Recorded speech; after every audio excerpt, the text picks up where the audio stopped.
Hi guys, Charlie here from Sterling. Just here to introduce our 2022 range of 4-switch buck boost battery to battery chargers. We're doing a 12 volt to 12 volt 40 amp model. We're doing a 12 volt to 12 volt 70 amp model that would live somewhere in here. These are just samples, so I don't actually have the 70 to demonstrate, due very soon. And here's the 12 volt to 12 volt 120 amp model. And to put the sizes into perspective versus our older battery to battery chargers, there next to the 40 is the old 60. And if you look at it in terms of dimensions all round, the BB1240 probably occupies about a half to a third of the volume of the BB1260. And in terms of effective output power, I had these on the test bench yesterday, you're getting approximately 630 watts on the output of the BB1260. And the effective usable output in terms of watts on the BB1240, yes, it's a lower number, is 550 watts. So 630 here and 550 watts here. So in terms of the amount of energy or power generated from size, from volume of product, the BB1240 is far superior.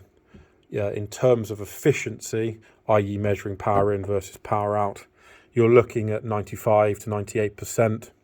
When it's bucking, you're getting about 98, 98.5. When it's boosting, you're down to about 95%. Typically, these things actually work under bucking circumstances because your alternator's voltage is often higher than that of the battery that you're charging up. So it's actually dropping the voltage, and then eventually the output voltage will climb up for parity input and output. But yeah, 550 watts here and about 630 watts on the output of the BB1260. Now, the BB1270 that I don't have to show is about 950 watts or so on the output. And then the BB12120 is about 1620 watts or so on the output. Those figures come about from 14.6 volts at around about the rating of the product. So on this one, for example, it was 14.6 volts at 38 amps, which leads to about 550 watts. Now, features with the battery to battery chargers, these new ones, we've actually reduced the complication of the setup. We've eliminated all of the complexity involved in the front display, and we've got it down to several LEDs and one button. Likewise down here, if you wanted to fit an ignition signal to it, which is what we recommend for Euro 6, there's a connector here. So the second one in, tighten it up. So that will operate as a normal ignition feed. Also, you can tell this is a sample because the white inks come off a bit there. Just switch that on and off if you want it to be vibration sensed or not. Essentially, the vibration sense is as it suggests. If you activate it and your engine starts, when you turn your engine on or when you start moving along, the accelerometer inside that detects motion. B2B starts up, starts charging, and then the opposite happens when it turns off, whereby if it doesn't detect any motion, the B2B then goes to sleep. So it doesn't start draining your start battery. It only operates when it detects motion. And it's not an instantaneous thing either. It demands several continual probes for it to get going. So if a car just drives past your car and it knocks it a bit, or a vehicle drives past your vehicle and it senses a small motion, it's not going to have much of an impact. The B2B won't start up and start charging. So don't worry about that. Right, so in terms of normal connection is as per normal, voltage in, voltage out, and then common negative. You can wire both the input negative to here and then the output negative out to the leisure battery, or you can just common up the starter battery to the leisure battery and then feed a thinner cable just to one of these connectors here, because all the current that goes through here, if you do that, is just the differential current, input and output current, the difference between the two. So that's you can wire it up either way, doesn't matter. If you wanted to wire up both the input and the output connectors to the batteries and use that as the sole means of current flow, then you'd need to use same thickness of cable as the positive. Anyway, what was I going to say next? I was going to say next that this BB1240, sorry, I'm just about to cough.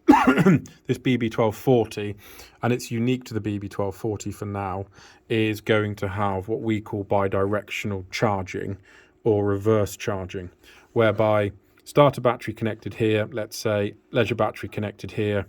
When you turn your engine off and your leisure battery has solar or wind or another battery charger charging up the leisure battery, this unit will activate once your leisure battery goes above, mid 13 volts, something like that. It will allow half the current rating of the device back to your starter battery, to the tune of around 13.4 back on your start battery. It will essentially give a float voltage back onto the starter battery at around about 20 amps. So we call it bidirectional. You can call it reverse charging. You could call it starter battery maintainer, whatever. That's what it is. It'll work automatically. You can disable it just by pressing the button down for 30 seconds and letting go. There are ways of turning that feature off if you don't want it. But by default, the BB1240s will be bidirectional by nature. Because over the years, so many people have asked, how do I keep my starter battery topped up? And often we have to sell them an additional battery maintainer or a relay or some form of split charge device to charge back to the starter battery. But with this BB1240, you've got the flexibility where one unit will do the job of both. Now, it won't ever get confused for two reasons. One, the minute it detects an ignition signal, it goes back to one direction charging, i.e. left to right. Or when your alternator starts up and it goes above 13.5 volts on this terminal, it knows your engine's running and disables the starter battery maintenance feature and just starts charging from the normal left to right direction. So it's got all that thought through, so don't worry about it getting confused, because it won't. BB12120 and BB1270 are going to be unidirectional